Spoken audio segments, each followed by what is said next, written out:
మరోసారి టర్కీ తన దొంగ బుద్ధి చూపించింది. ఇండియా పాకిస్తాన్ ఉద్రిక్తతల వేళ కరాచీ పోర్టుకు చేరుకుంది టర్కీ వార్షిప్. ఇటీవల కరాచీలో ల్యాండ్ అయింది మిలిటరీ ట్రాన్స్పోర్ట్ ఎయిర్ క్రాఫ్ట్. పాకిస్తాన్కు టర్కీ భారీగా ఆయుధాలు పంపిందనే ప్రచారం జరుగుతోంది.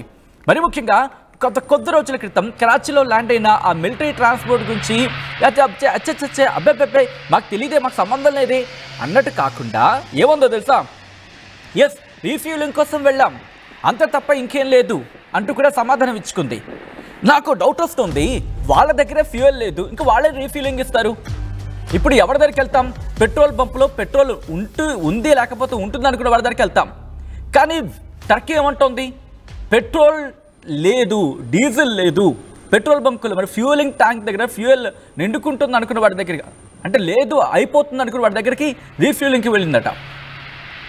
బహుశా దీన్ని హాస్యం అనాలా, లేకపోతే హాస్యాస్పదం అనాలా, ఇంకేమనాలి? పాకిస్తాన్కు టర్కీ భారీగా ఆయుధాలు పంపిందనే ప్రచారం జరిగింది.